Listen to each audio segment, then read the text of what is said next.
ఈ రోజే డౌన్లోడ్ చేయండి. మీ ఫేవరెట్ షోస్ చూడండి.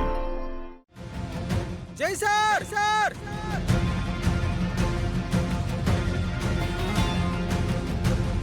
జై sir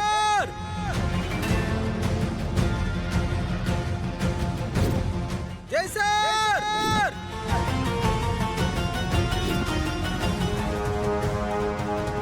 The number you are calling is currently switched off. అదేంటి ఎన్నిసార్లు చేసిన ఫోన్ స్విచ్ ఆఫ్ వస్తుంది? The number you are అచ్చా! ఒకసారి బెంగళూరు ఆఫీస్కి ఫోన్ చేస్తాను.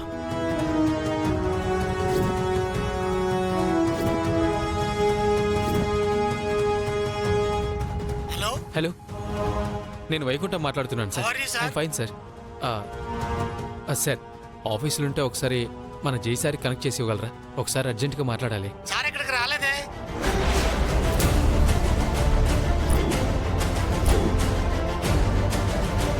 అవునా సార్, నేను మళ్ళీ కాల్ చేస్తాను సార్.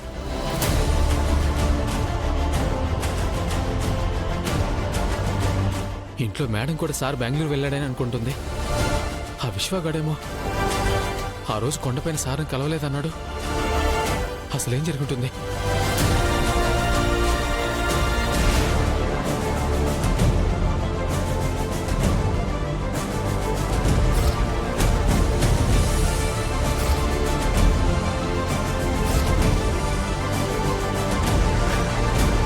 జై జై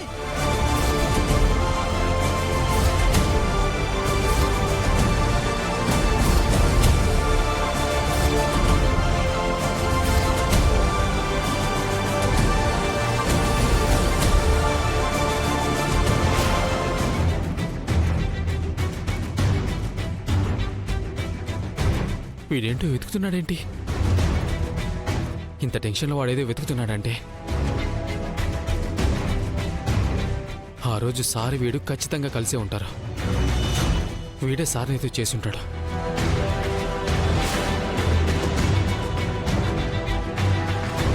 మా సార్ని శాడిస్టు, సైకో, మెంటల్ అని ఇలాగా చాలా అనుకున్నాను, కానీ వామో వీడింకా చాలా డేంజరస్గా ఉన్నాడే. సార్ని లేకుండా చేసి మేడం లైఫ్లోకి రావాలని కుట్ర చేస్తున్నట్లున్నాడు. వీడి గురించి జాను మేడంకి చెప్పాలి. విశ్వగాడు దాని బెస్ట్ ఫ్రెండ్ కాదు, వీడు వరస్ట్ ఎనిమని మేడం తెలుసుకోవాలి.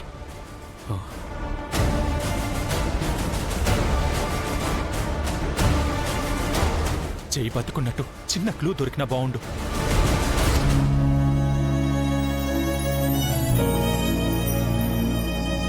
దేవుడా, ఏంటయ్యా మా రాత? కొడుకు కూతురుకు రెండు పెళ్లి చేయాల్సి రావచ్చు, కానీ కొడుకుండగా కోడలు రెండో పెళ్లి చేసుకుంటుంటే దగ్గరుండి చూసే దౌర్భాగ్యం ఏ తల్లిదండ్రులకి రాకూడదు లక్ష్మి. అమ్మా, నాన్న, నాన్న, మీరిలా కన్నీళ్లు పెట్టుకోవద్దు. ఇలా కూర్చొని ఏడవడం తప్ప మేమింకా ఏం చేయగలమమ్మా? అమ్మా, మక్కల స్నానాలు కూడా అయిపోయాయి. ఇలాగే ఆ పెళ్లి కూడా జరిగిపోతే కీర్తి మాకు పరాయి మనిషి అవుతుందమ్మా. బిడ్డ పరిస్థితి ఏంటో తెలియట్లేదు. అసలు ఇదంతా నా వల్లే అమ్మా. నా నష్ట జాతకం వల్లే ఇంట్లో అందరూ కష్టాలు పడాల్సి వస్తోంది. మీ అన్నయ్య కల్లా రాసి పెట్టుంటే నువ్వు మాత్రం ఏం చేస్తావమ్మా? మీరు అన్నట్టు అన్నయ్యకి వదినకి ఇలా రాసి పెట్టి ఉండొచ్చు, కానీ మన వదిన కడుపులో పెరుగుతున్నా బిడ్డ చేసిన పాపమేంటి నాన్న? కడుపులో బిడ్డ ఉందని తెలిస్తే చంపేస్తారు. తెలియకుండా ఉంచితే పెళ్లి చేసి తండ్రికి దూరం చేస్తారు. అయ్యో, ఇంకా భూమి మీదకి రాని బిడ్డకెందుకమ్మా అంత పెద్ద శిక్ష? కానీ ఆ అబ్బం శుభం తెలియని పసిబిడ్డ కూడా రేపు నా వల్లే కష్టాలు అనుభవించాల్సి వస్తుంది. మిమ్మల్ని అప్పుడేమో నా పెళ్లి కాక ఏడిపించాను. ఇప్పుడు అదే పెళ్ళవ్వడం వల్ల అందరినీ ఏడిపిస్తున్నాను. నీ పెళ్లికి దీనికి ఎందుకమ్మా ముడి పెడతావు? ఆ?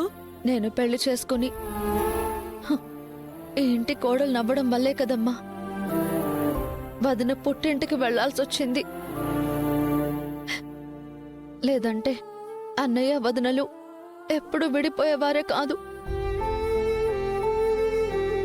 నేననే దాన్ని లేకుంటే ఈ బాధలు కన్నీళ్లు ఉండేవే కాదమ్మా.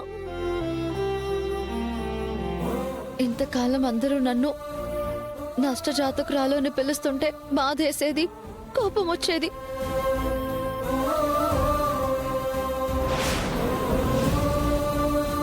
కానీ ఇప్పుడు నా మీద నాకే అసహ్యం వేస్తుంది.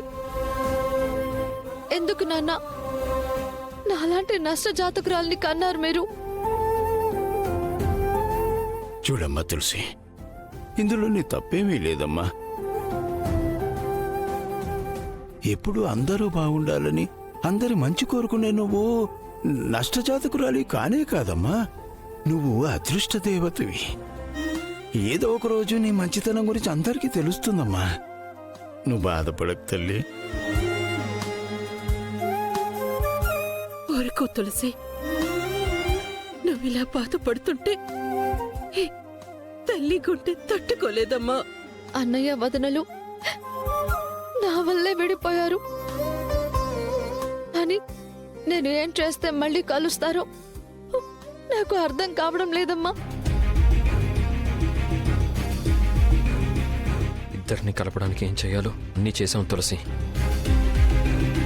కీర్తి ప్రెగ్నెంట్ అన్న విషయం చెప్తే తప్ప ఈ పెళ్ళి ఆపలేం. నేను ఇప్పుడే తనకి ఈ విషయం చెప్పేస్తాను.